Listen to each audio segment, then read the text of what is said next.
The Red Death had long devastated the country. No pestilence had ever been so fatal or so hideous. Blood was its avatar and seal, the redness and the horror of blood. There were sharp pains, sudden dizziness, and then profuse bleeding at the pores with dissolution. The scarlet stains upon the body, and especially upon the face of the victim, were the pest ban which shut him out from the aid and sympathy of his fellow men, and the whole seizure, process, and termination of the disease were the incidents of half an hour. But Prince Prospero was happy and dauntless and sagacious. When his dominions were half depopulated, he summoned to his presence 1,000 hale and light-hearted friends from among the knights and dames of his court, and with them retired to the deep seclusion of one of his castellated abbeys. This was an extensive and magnificent structure, the creation of the prince's own eccentric yet august taste. A strong and lofty wall girdled it in, with gates of iron. The courtiers, having entered, brought furnaces, massy hammers, and welded the bolts. They resolved to leave means neither of ingress nor egress to the sudden impulses of despair or frenzy from within. The abbey was amply provisioned. With such precautions, the courtiers might bid defiance to contagion. The external world could take care of itself. In the meantime, it was folly to grieve or think. The prince had provided all the appliances of pleasure. There were buffoons, improvisatori, ballet dancers, musicians. There was beauty, there was wine. All those in security were within. Without was the Red Death. It was towards the close of the 5th or 6th month of this seclusion, and while the pestilence raged most furiously abroad, that the Prince Prospero entertained his 1,000 friends at a masquerade of the most unusual magnificence. It was a voluptuous scene, that masquerade. But first, let me tell you of the rooms in which it was held. There were 7, an imperial suite. In many palaces, such suites form a long and straight vista, where the folding doors slide back nearly to the walls on either side, so the view of the whole extent is scarcely impeded. But here the case was very different, as might have been expected from the Duke's love of bazaar. The apartments were so irregularly disposed that the vision embraced but little more than one at a time. There was a sharp turn at every 20 or 30 yards, and at each turn a novel effect. To the right and the left, in the middle of each wall, a tall and narrow Gothic window looked out upon a closed corridor which pursued the windings of the suite. These windows were of stained glass, whose color varied in accordance with prevailing hue of the decorations of the chamber on which it opened. That at the eastern extremity was hung, for example, in blue, and vividly blue were its windows. The second was purple, in its ornaments, tapestries, and window panes. The third was green, fourth, orange, fifth, white, and the 6th furnished with violet. The 7th apartment was closely shrouded in black velvet tapestries that hung all over the ceiling and down the walls, falling in heavy folds upon a carpet of the same material and hue. But in this chamber only, the color of the windows failed to correspond with the decorations. The panes here were scarlet, a deep blood color. Now, in no one of those 7 apartments were there any lamps or candelabra.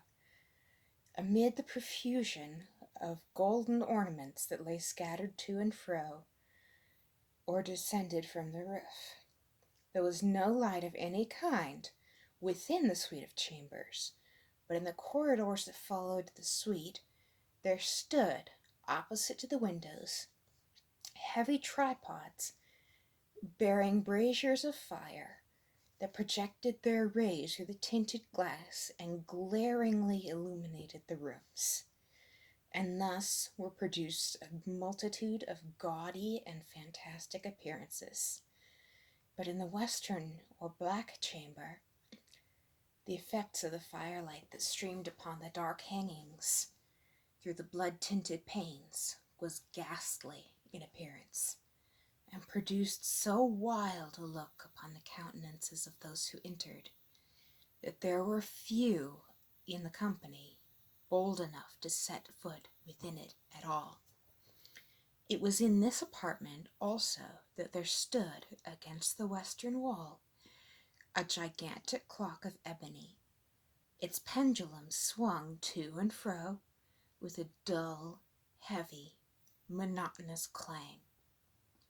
And when the minute hand made the circuit of the face, and the hour was to be stricken, there came from the brazen lungs of the clock a sound which was clear and loud and deep and exceedingly musical, but of so peculiar a note and emphasis that at each lapse of an hour the musicians of the orchestra were constrained to pause momentarily in their performance to hearken the sound, and thus the waltzers perforce ceased their evolutions, and there was a brief disconcert of the whole company.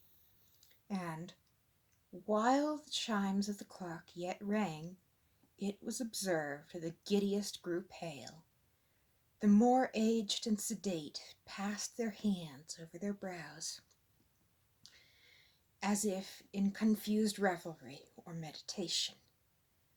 But when the echoes had fully ceased, a light laughter at once pervaded the assembly.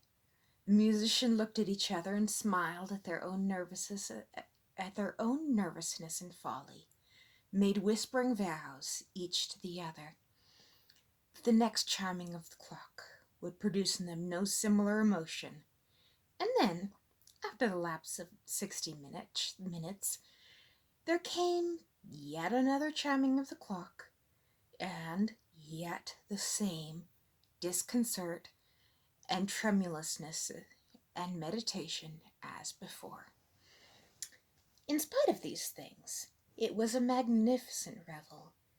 The tastes of the Duke were peculiar. He had a fine eye for colors and effects, disregarding the decora of mere fashion. His plans were bold and fiery. His concepts glowed with barbaric luster. There are some who would have thought him mad. His followers felt he was not. It was necessary to see and hear and touch him to be sure he was not. He had directed, in great part, the movable embellishments of the 7 chambers upon this occasion, and it was his own guiding taste which had given character to the masqueraders. Be sure they were grotesque. There was much glare and glitter and piquancy and phantasm. There were arabesque figures with unsuited limbs and appointments. There were delirious fancies such as the madman fashions.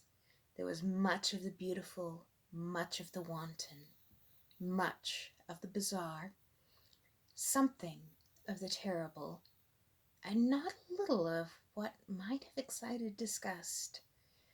To and fro in the 7 chambers there stalked, in fact, a multitude of dreams.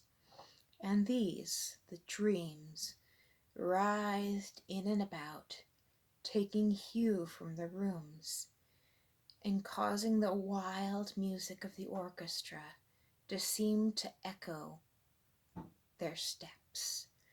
And anon there strikes the ebony clock, which stands in the hall of velvet, and then for a moment all is still and silent, save for the voice of the clock.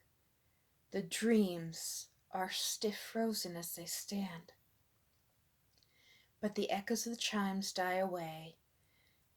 They have endured but an instant, and a light, half-subdued laughter float after them as they depart.